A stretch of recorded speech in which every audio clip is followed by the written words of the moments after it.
Hello, and thanks for joining us today. Today, I have the pleasure and honor of speaking with Dr. Todd Kashdan. After receiving his Ph.D. in clinical psychology in 2004, Todd founded the Wellbeing Lab at George Mason University, which has produced over 225 peer-reviewed journal articles on well-being and resilience, psychological flexibility, meaning and purpose in life, curiosity, and managing social anxiety. He is among the top 1% most cited scientists in the world. Awarded the 2013 Distinguished Early Career Researcher Award by the American Psychological Association, Todd Kashdan is among the world's top experts on the psychology of well-being, psychological strengths, mental agility, and social relationships. Todd has authored 5 books, Sounds right. including Curious, The Upside of Your Darkside, and Designing Positive Psychology.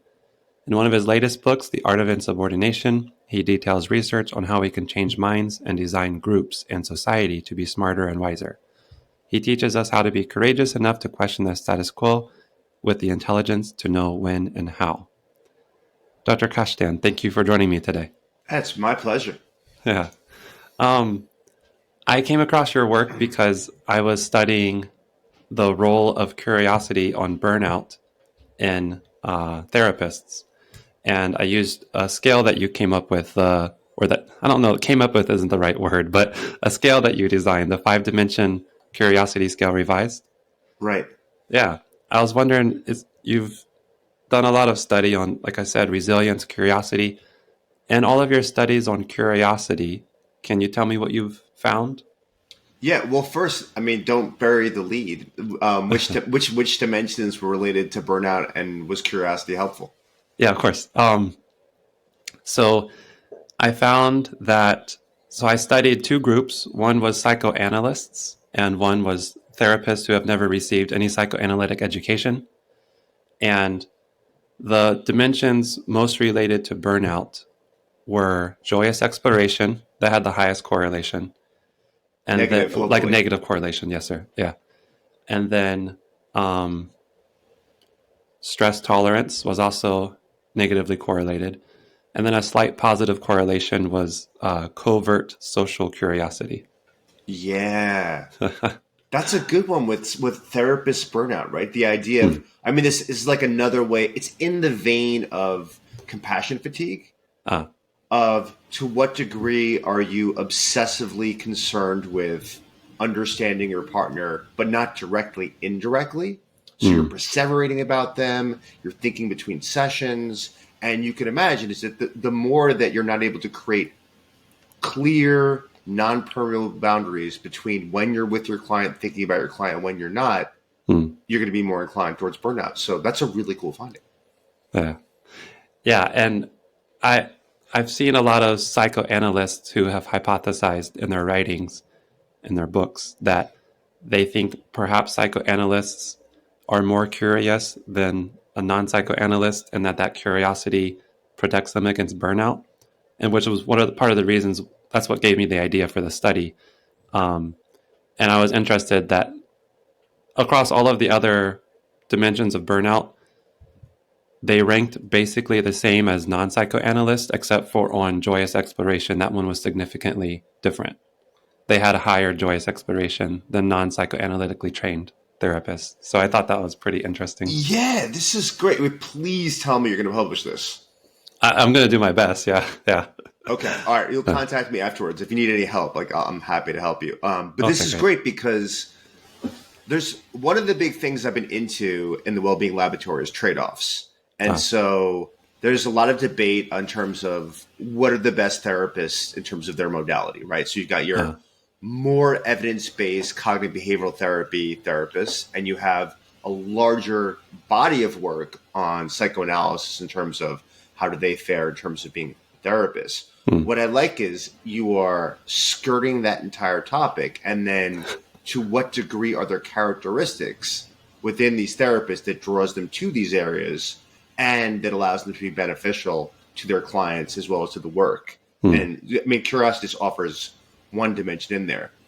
And this builds very nicely off of your initial question, which was, what if we discovered about curiosity?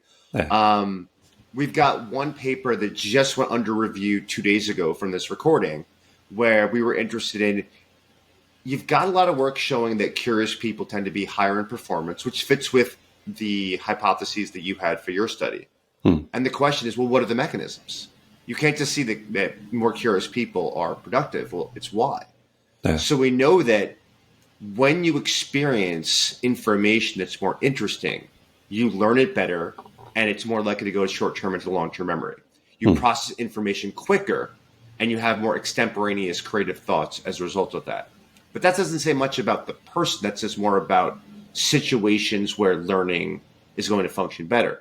And so what we were interested in is, if you entered into a novel situation that was stressful, like many novel situations, there's a bit of anxiety because you don't know what's going to happen.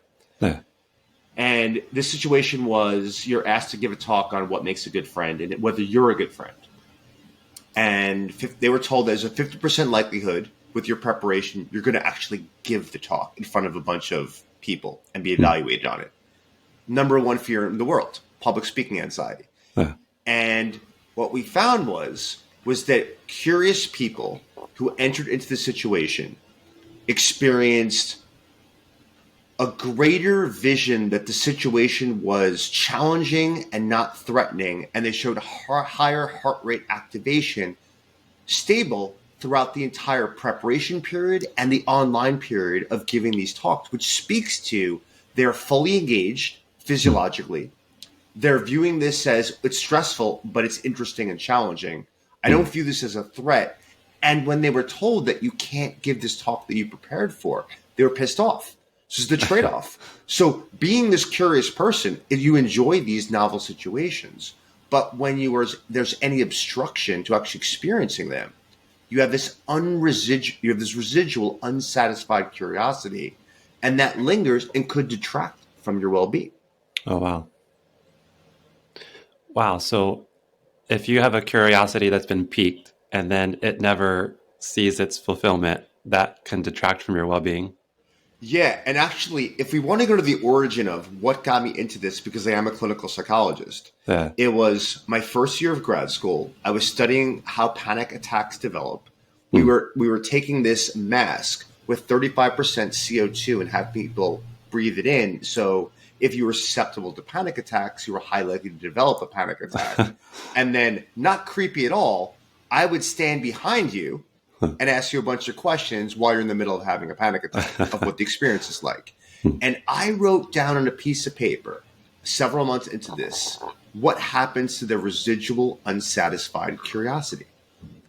Because if you're entering a situation and you are overexcited or view it as unnecessarily threatening, or it actually is threatening to you, your curiosity doesn't just disappear.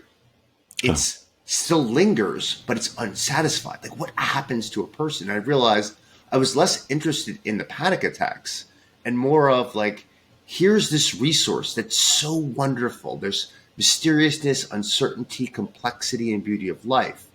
And what if you have an internal or external obstruction to getting there? Wow, that's fascinating. I've come across some readings that curiosity, there's like the whole debate, is it a state or a trait? And then I'm curious to know what you say about that. And it goes into, can curiosity be trained, or can it only be brought out? And can you talk about those differences there? Yeah, so I'm a big proponent of William Fleason's model at Wake Forest, which is think of traits as density distributions of states. And so all that means for me to say, hey, Daniel, like, you're a very agreeable person, is that if I looked at 2,000 moments over the course of a week in your life, I would see there's a preponderance of times that you're kind, compassionate, thoughtful, empathic, interested in other people, compared to being disagreeable, quarrelsome, difficult, and all those other negative features. That's all that a personality trait means. And so states are the building blocks of traits. And so everyone understands what it's like to be incurious when you're hanging out with someone and they're a bad storyteller, they're not revealing that much about themselves, Maybe just their life just is a little bit bland, and you're not feeling it. And people know what it's like to be like so intrigued, is that you want the center of attention, not because you want to talk, because you have a ton of questions. If you meet Neil deGrasse Tyson for the first time, and you find out he was a wrestler in high school, which he was, and then became this famous astronomer, and then to deal with racism over the course of his career, the questions just are endless. And so those experiences are state experiences, a state of being incurious and a state of being curious. And the idea of being a curious person is just that have a more preponderance of curious states. You stay in that state more longer. It tends to be more enduring, and it ends up being like more intense in terms of it affects more elements of your life. And is it that the environment, some people are in an environment that facilitates or brings out that state better, or is it that some people have less of that propensity no matter what state they're in? Yeah, so I'm going to tell you about a paper that had a big influence on me. I think it came out in 1990. Forgot the scientist's name. My apologies. But the name of the paper is Mental Retardation and Curiosity. And I read this paper, and there's not that much science in it. It's more like a conceptual paper. And the idea is that from his experience of working with people with mental retardation, although I know we're not really using that word anymore, I'm using the word of the scientific article, that while by definition, these are individuals with lower IQ scores, not necessarily practical intelligence, but analytical intelligence and problem-solving skills to help them function in life, this has zero influence on their curiosity. And discovered is that these individuals had the same distribution of curiosity as anyone else in society. And oftentimes they'd be more curious because their difficulty of being able to engage in daily functioning, of preparing their own foods, of figuring out how to kind of take care of their bills, of thinking about for a 3-month plan for their budget. With this difficulty, it raises lots of questions. With these questions it's not necessarily the joyous curiosity. It's more of the stress of, I have no idea how to do this. I know it's important. What the hell do I do? And so the beauty of this work, it says that curiosity is the province of everyone. Whether you have traumatic brain injuries, post-traumatic stress disorder, low cognitive functioning. And that's why it's more interesting to me than studying something like intelligence or in more specifically IQ. Yeah. Yeah, because if it's in everyone and everyone has, let's say, the ability to access this internal thing that if they can tap into it, they could experience burnout to lesser degrees. They can have report overall well-being higher than if they were, all of these different things. Then the question that I'm attempting to explore is, how can we best help people to be curious? Yeah, and I think you facilitated that a little bit earlier, which is what types of environments can we design that allow curiosity to be activated versus deactivated. Yeah. So one of the things that we know in terms of mandatory schooling from kindergarten through 12th grade, you don't see much of a difference in college and undergrad and grad school for most professors, is a very strict hierarchy where the authority figure determines what questions are going to be asked, what content's going to be covered, and we have a curriculum that we're going to make sure that we hit within each lesson, each class, and over the course of months and the entire semester. And I would argue that this is not the desirable approach if you're thinking about how do we create like interest and curiosity informed learning, kind of John Dewey approach where you're interested in developing skills, proficiencies that are not to pass the test, but to actually develop lifelong learning. Yeah. And so the idea is if you're teaching a class on the psychology of driving and you want to cover automaticity on the road and attentional focus and change blindness, all those things are important. But if people in the class are interested in how it's different developmentally, or how it's different in a culture where it's like Vietnam, where there's almost no street signs and there's no traffic lights, and most people are on scooters, versus in the United States where you have very clear lines. It's almost, always highways and freeways. Now you're bringing culture into the equation. A typical instructor professor says, great question and thought, but we're going off topic. Let's return to my lesson plan. And I would say that's not the way that you should be teaching. Yeah. Yeah, that makes sense. Have kind of an overarching topic and then let the class facilitate discussion and go where they go. Yeah, and in some ways, there's an analog here to a cognitive behavioral therapist writ large versus a psychoanalyst, where a psychoanalyst gives a lot more of a playground for the client in terms of where you go, where a cognitive behavioral therapist will often have, here's going to be a 12-session program to help you develop some habits to cope better with generalized anxiety disorder or excessive uncontrollable worry. Yeah. Now, is the cognitive behavioral therapist the better approach between the two? I think when you look at the data, the science is relatively mixed with a little bit of a bump for cognitive behavioral therapy. But I do think we haven't fully explored the nature of the give and take interactions. To what degree does this play a role in your motivation to come back for the next session, your motivation to do work outside of the session? And to what degree does this curiosity lead you to more self-reflection and more self-directed questions outside of the therapy session? I haven't seen these kind of mechanisms that have been explored in therapy and in the aftermath of therapy. Yeah. Yeah. Going off of that, you mentioned earlier that I think you said you're in the process of looking at different therapeutic styles or modalities. Can you talk a little bit more about that work? Oh, I'm not doing. I mean, I just researched the research, so I'm not directly doing this work. I'm just thinking of ideas for you because this is something that, thankfully, you're actually diving into. Yeah. Any thoughts on how we can foster curiosity in clinicians, clinical psychologists, therapists? I think the most important thing is for them to have developed. To me, there's a virtue triad between intellectual humility, perspective getting and taking, and curiosity. And I think we often train people to be a little bit more narcissistic in their clinical practice than they should be. It's kind of like this, like a surgeon, like these Godhead approaches where we are the master of human behavior and insight. And you get someone who's been doing this for 20, 30 years, and they'll often, with really good pattern recognition, say, you know what? I've seen you before. Like your prototype, the way that you behave, the way that you're approaching the world, the way that your relationships seem to have difficulties. This is a common problem I've seen.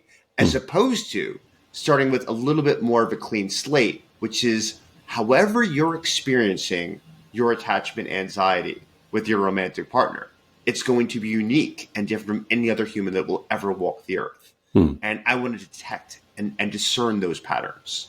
That's a very different approach to thinking about therapy. And I think we have to start from the beginning of you're constantly developing hypotheses, hold them loosely.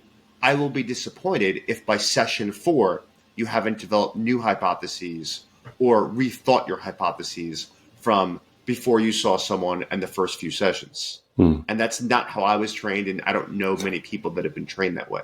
Yeah. Yeah. Can you name that triad again? Yeah. To me, it's intellectual humility, is that you have less information than you actually think you do. And other people are a source of information, even if they're not part of your in-group.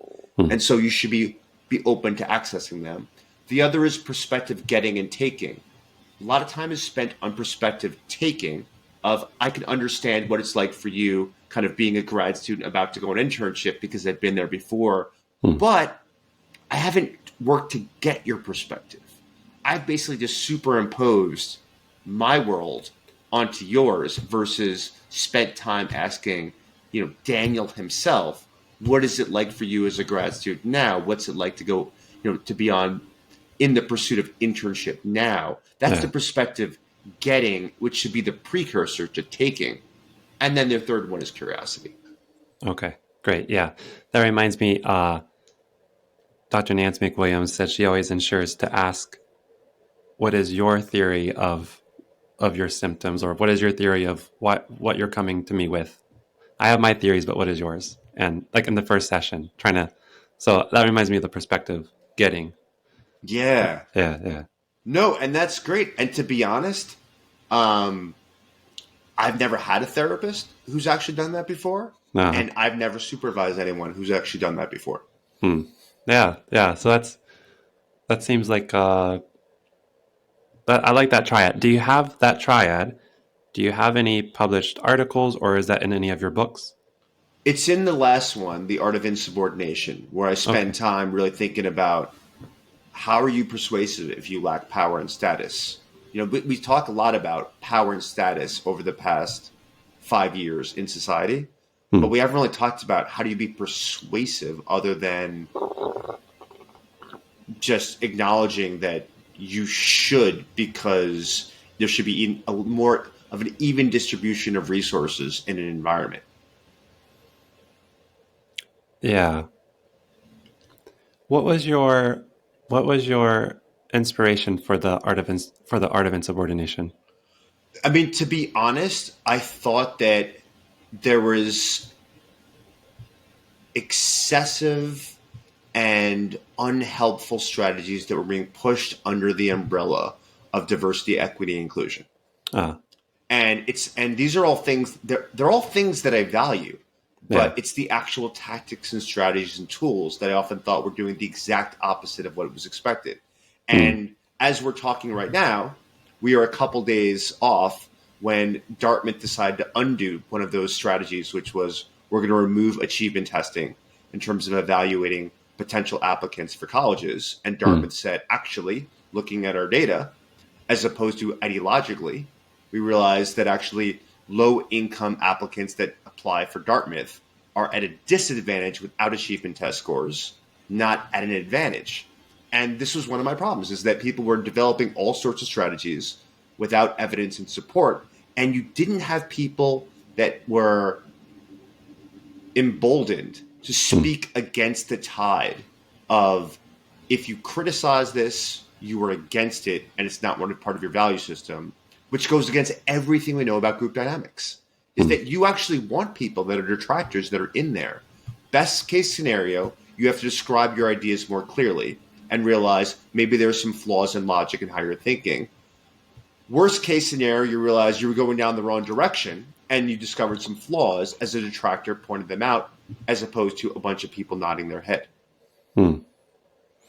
Yeah, I'll have to admit I haven't read The Art of Insubordination yet. I would really like to. And one of the things I thought of is I remember studying in a group therapy class, and it was like one of the first things you do in order to avoid groupthink is you encourage dissent. And dissent is definitely not encouraged in our current culture. I don't know that it ever is encouraged in culture, but you probably have researched that for your book. And it makes me think of a lot of I don't know, even like Jesus pops in my head, that he was someone who went against his culture and his time and spun things in a different direction. There's a lot of people like that throughout. It seems like a lot of the people throughout history that we look back on and made a big impact are people who thought differently, spoke out, and went their own path. Yeah. I mean, just choose your favorite iconic figure. Mahatma Gandhi devoted his entire life to developing enlightenment in other people and actually protect India from their oppressor, Great Britain. In doing this, he had terrible relationships with all of his children, spent no time in terms of being a parent. And it's important to realize that there was a trade-off. There's a trade-off in terms of, I care more about the country than I care about my familial and paternal relationships biologically.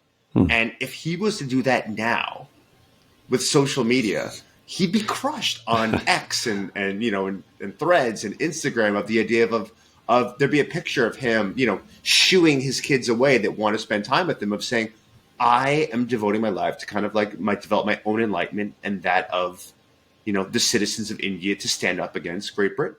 And all people would care about is the negativity of, shoot, you're not paying attention to your wife and you're not paying attention to your kids. And if you looked at Martin Luther King, I mean, he had a number of infidelities. And if he was around during social media, there'd be great attention in terms of, listen, great speaking, oratorical skills are amazing. I think you're having a great aspirational vision of society. Here are some photographs and videos of him having infidelities. He would have been canceled. Yeah. And it's worth thinking about this because in two ways. One is that I like to think for young people in society, these people you can pull them down from the lofty pedestals and say, if you look at the flaws and the strengths of the Mahatma Gandhis and the Martin Luther Kings and the Malcolm X's and the Frederick Douglasses, is that you can have your profile is more similar to them than you think. And it is attainable to have this kind of influence, positive influence on society. And on the other end of this, we cannot continue to define people by the mistakes and failures that they make because it is a small smidgen of their full holistic persona. And can we hold simultaneously at the same time strengths and virtues, weaknesses and mistakes, and not just as a platitude, but actual human beings that bother us the most? Mm-hmm. Yeah, I think that's very important. A very important point. A few things come to my mind, like we don't live too far from Thomas Jefferson's estate. I'm trying to think of Monticello. And we were telling some of our classmates and different friends about our visit there, and it was amazing and it was a lot of fun. And they even have a kind of a historical like class where they talk about Thomas Jefferson owning slaves and the relationship to his slaves and stuff like that. And we told our friends about it, and some of them said, oh yeah, I thought I would like to go, but he held slaves and I don't really want to go support that or go whatever that might look like.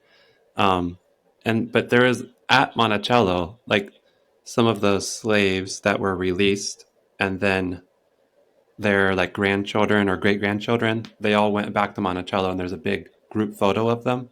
And it's like, they can go, but you can't go because you don't, you know what I mean? Like, yeah, right. Yeah, they can't hold both at the same time and appreciate his positive impact on America and the Declaration, all these different things, because he had this negative flaw or whatever it might be that they're looking back on.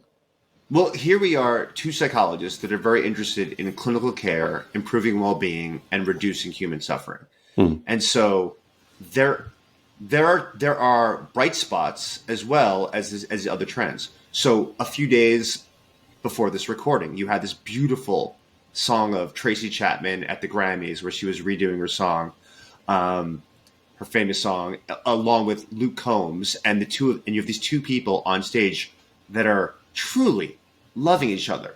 Luke Combs, you can see, is like in awe of being with his hero on stage. And then Tracy Chapman is in love with this guy who basically reignited her entire career 30 years later. And there's this harmonious experience. And yet, if you follow the breadcrumbs before that trail, which was, there was accusations of that you're misappropriating her work, a white country singer, taking and doing a cover of a black woman's beautiful musical work in this case. And all of that infantilizes the two actual protagonists in the story, just as you're describing Monticello, which is, it's clear they get along great. She's making a killing financially off of this. She loves the attention, but she actually doesn't like being in the spotlight, which is why she hasn't been in the spotlight for the past 20 years. And everyone's wondered what's happened to Tracy Chapman. And I think the really important psychological piece at a societal level is to be curious about what elements of society are causing more dysfunction than good, even if it feels morally righteous to engage in those behaviors. Is it causing more harm than good? That's an important question. And it makes me think, too, of Oh, what was it? I just saw it last night. It was basically it's basically the idea that there's this thing that you look at and it looks like it's broken or it looks like it needs fixing, and you fix it here, but then as a result there are all of these other things that are impacted in the process. And it's a lot of times the solution seems so simple and you try to fix it, but because of that so many things change. And there's this saying I like, you talk a lot about trade-offs, or you've mentioned it a few times. It's like there is no solution, there's only a trade-off. And I think thinking about, do I know that this, me trying to fix this problem is going to bring about good, and why am I so sure that I'm not going to do any harm in the process? I think that's a very important question. Yeah, that's Sowell's quote, famous economist who is beloved by the right and despised by the left for, as opposed to, I mean, one of the things that we study in the Wellbeing Laboratory is how can you be open to accessing information even if you don't like the messengers, because there's wisdom there. And that's really important. I mean, the idea of, if you took political affiliations in the United States, are you really saying 50% is off limits, whatever they produce, artistically, epistemically, architecturally, as a function of their political orientation? Or am I willing almost anyone to be the source, and I can separate message and messenger? And I want to train my kids and the next generations to really disentangle these two, because wisdom shouldn't be lost because you happen to think that the other person is not someone you'd want to be friends with. Yeah. Curiosity here. Did your work in curiosity lead you to, like, did it lead you to the Art of Insubordination? Are people who are higher in curiosity more likely to dissent or to go their own path, or was it a different trail that led you there? Yeah, there's a great study by Dominic Packer at Lehigh University where he wanted to know who's most likely to engage in constructive dissent in an organization. Because you can dissent and just say, listen, I'm not working 40 hours a week. Yeah. And because everyone else in other companies are talking about hybrid work and it's basically unfair and you're not thinking about my balance in life. Sometimes the work has to get done. If you work at an ER, if you're an airline pilot, the work just has to get done. And what he found was that constructive dissent was most common in people that had a combination of two traits: high in openness to experience and high in conscientiousness. Now, if you weren't high in both, you didn't have the maximum level. It's a beautiful thing if you think about it, because combinatorial personality qualities make so much more sense than the hyper focus on singular things. There's so much work on neuroticism, or the other endpoint, emotional stability. There's so much work on social anxiety, or the amount that people worry or they're perfectionistic. But we treat these individual traits in isolation.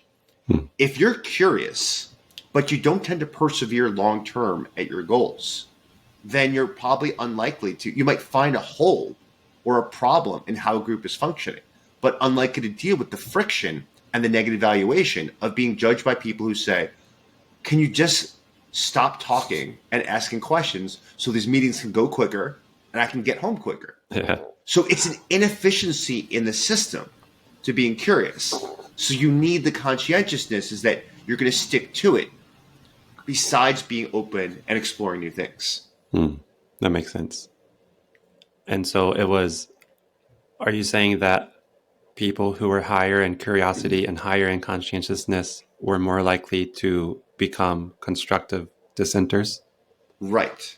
Got it. Yeah. Okay. And I mean, a big part of this whole work, which is much of the book, is it's the systems and institutions and norms that are really even more influential than the characteristics of the individual. Oh. So if you and I worked at some company that was making therapy apps to kind of improve people's well-being, and the norm of the group was, when we get together in a boardroom, I want us to be positive. I want cohesion.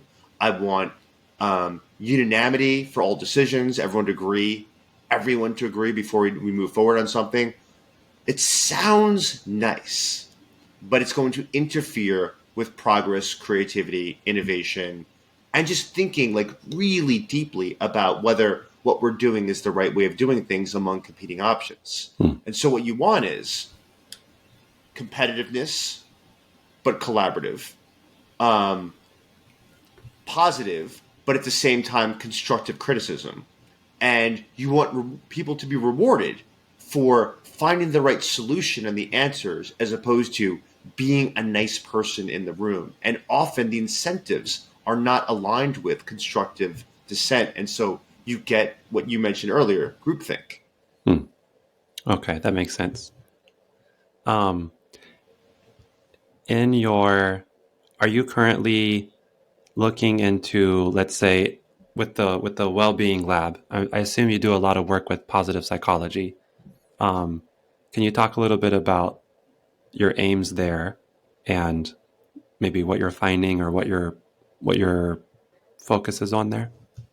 Yeah, I mean, I think most of us who identify with positive psychology say that we hope this term disappears, which I think it kind of has. Ah, Because I want it to be integrated everywhere. So John Rottenberg and I, for example, and his team published a number of papers of to what degree are people that suffer from psychopathology. You have a major depressive episode, you develop post-traumatic stress disorder, you make a suicide attempt, and then what percentage of people, if you follow them 5, 10 years later, are not just not suffering, are not just okay, but are actually flourishing and having an incredible life.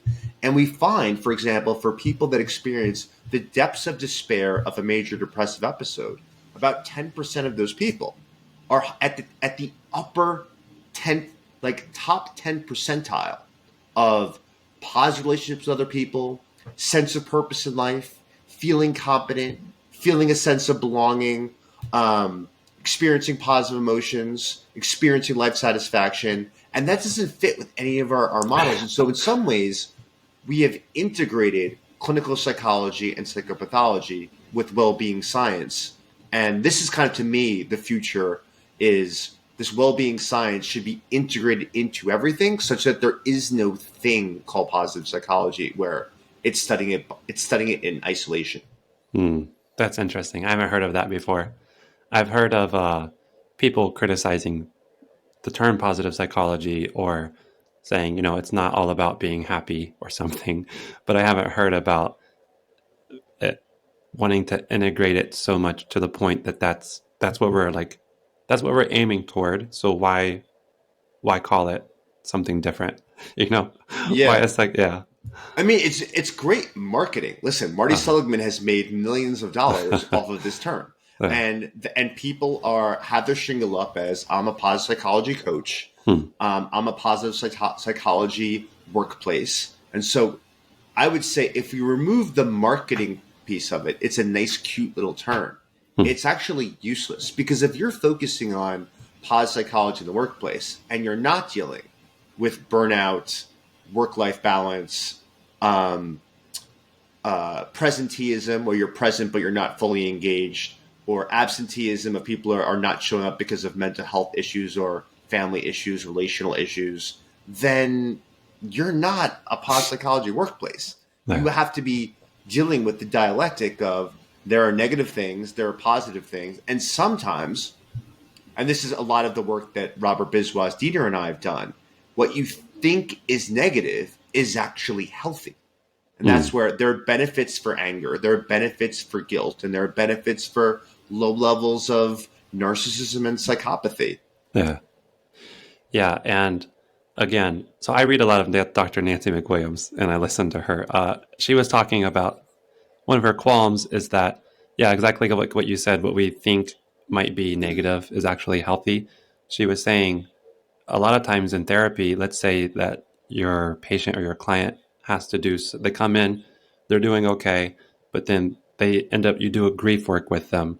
Well, there might be a pretty long period where they're going to start rating, their symptoms are going to increase, they're going to have more negative emotion, they're going to have, uh, you know, they're going to score higher on maybe the Beck depression inventory for a few weeks because they're actually doing the grief work that they've suppressed or put off for so long. And that's actually an indication that things are progressing in that case. Yeah. God, what a great criticism of the literature on the science of clinical trials. Right? So like if you're 37 years old and you've never gone to therapy and you've been experiencing social anxiety since you were a teenager, your average age of onset is around 15 and a half years of age. And you start exposing yourself to flawed thinking and avoidance behaviors. Yeah, why would you expect an increase anytime soon as you're starting to first kind of delve into this life of difficulty that you haven't been willing to even touch or have any friction? Yeah. I love that. Yeah.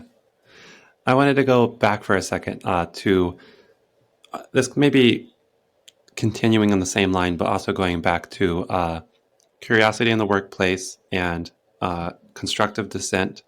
And you talking about a lot of your hope or your dream is that a lot of your work paves the way for your children, for our future generations.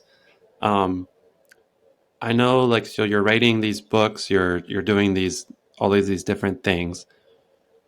Is the hope, like, I was going to ask, how do you make system-wide change? Or you talk about this, a lot of the problem is with the programs or the systems that are in place.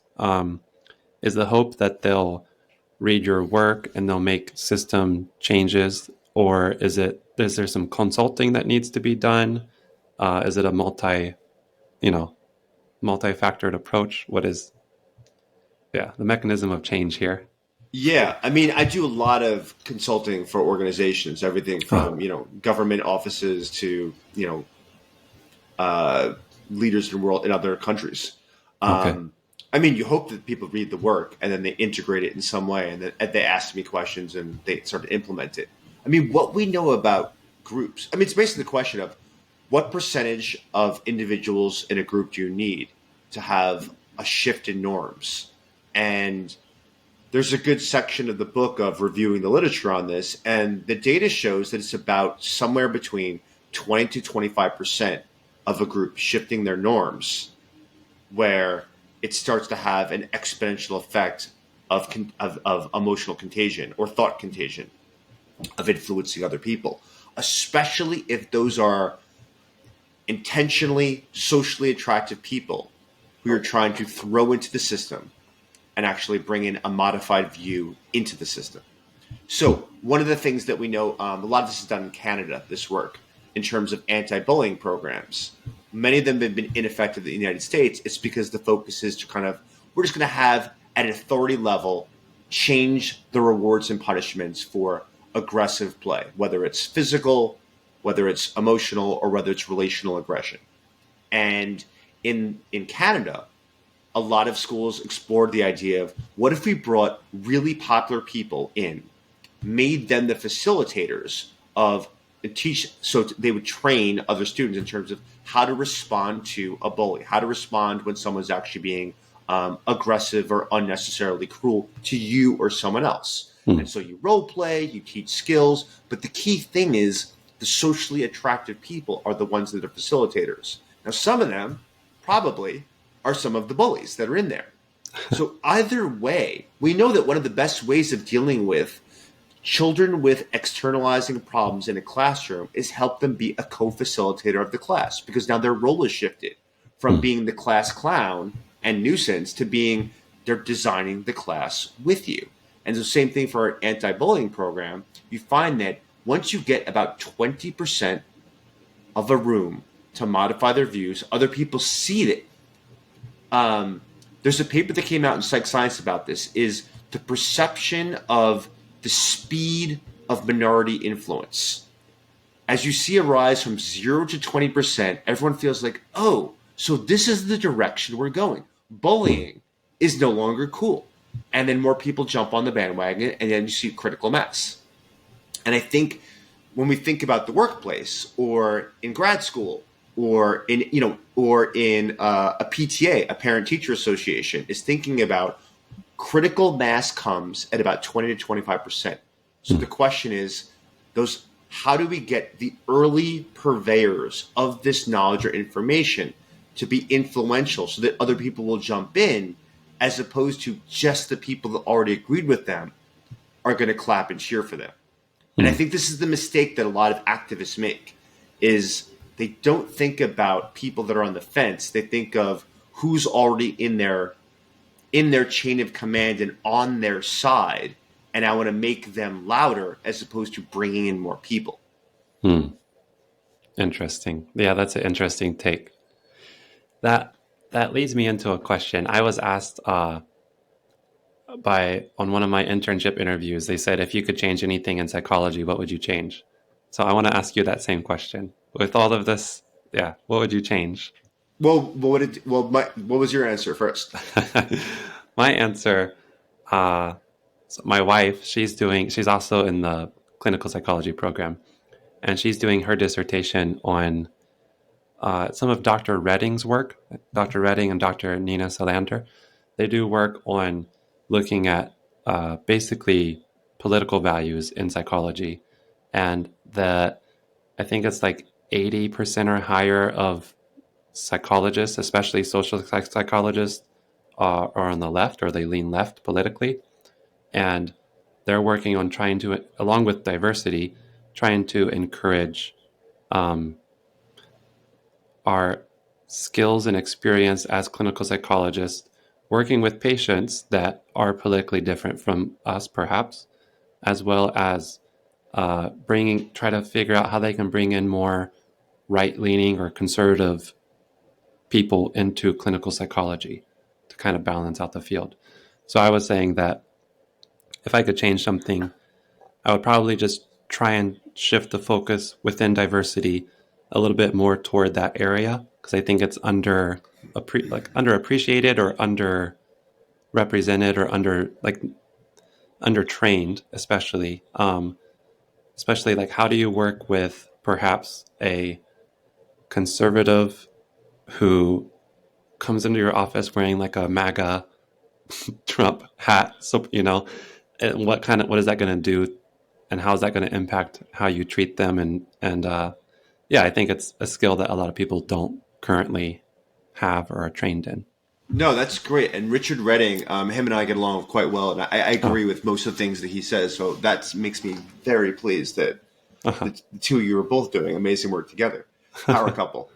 I mean, you can use an even less provocative example, is people that are religious, which is still 40% some odd of the United States. I know it's mostly now older Americans versus younger Americans.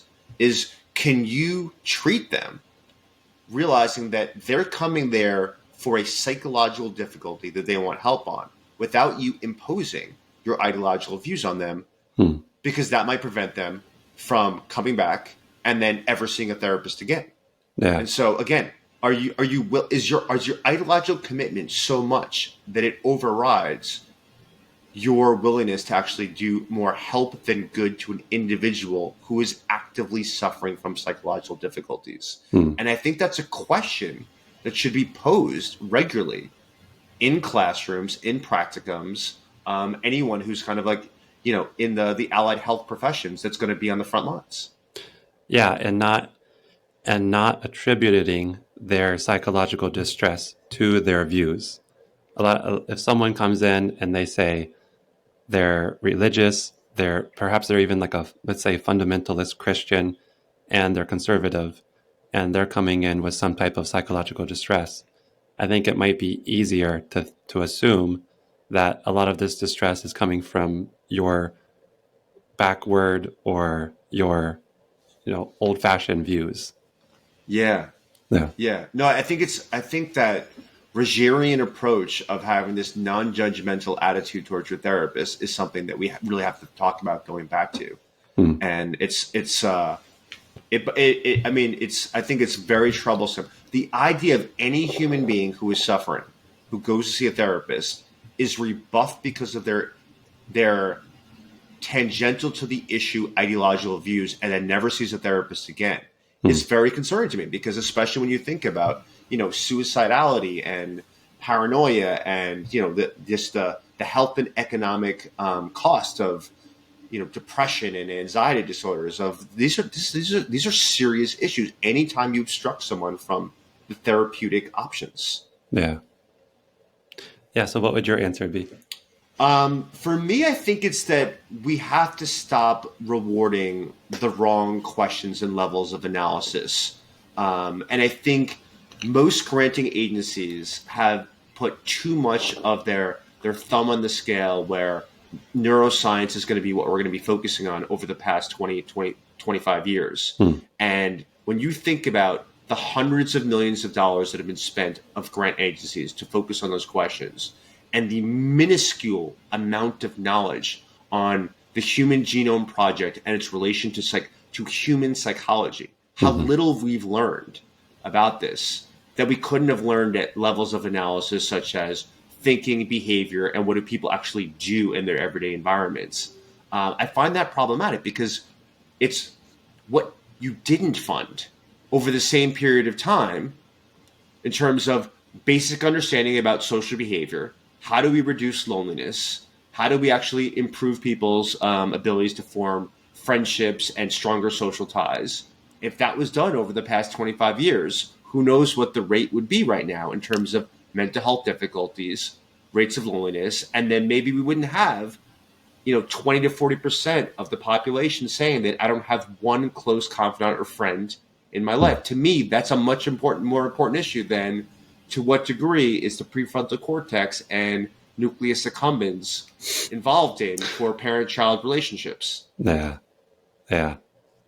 That's something that I can get behind. There's I don't know if this is, I'm trying to remember the ICEP. Have you heard of the International Society for Ethical Psychology and Psychiatry? ICEP? No. There's this, I just recently learned about it, but, and I'm reading a book by he's like the founder, or maybe not the founder, but he's the top guy right now. But it's a lot about, it's kind of criticizing the medical model when it comes to mental health. And he takes the approach that there is no real mental illness, and it's not a medical thing. And if it was, if you could do a brain scan or find that it was in the genes, then it's no longer a mental illness; it's a medical problem, and they would see a medical professional. So it's a lot. So I don't know. I'm still kind of looking into that, but I do agree that I think focusing on like the Human Genome Project or focusing on brain scans and trying to figure out the underlying medical or biological thing that's happening, we're taking a lot of the focus off of humanity and human interaction and what helps us thrive and what helps us with our well-being. Yeah, I mean, there are very few studies, and when I teach about this, I realize how few studies are interesting enough that I could teach a bunch of undergraduate students where it would have an influence on their lives. It's more of like, I sound smart because I name a bunch of neurological parts. There's some interesting correlations. Rarely ever can you actually even come close to causality. And the question is, could I have discussed exactly what I was discussing without mentioning neurological mechanisms, which is not something that's directly in control of by an individual versus just their thoughts, emotions, and behaviors. Yeah. I think we have to end here, but this has been a very delightful conversation, and thank you for joining me today. Yeah, listen, I didn't know your research. I didn't know your girlfriend or wife's research, and so this has been fabulous. Great questions.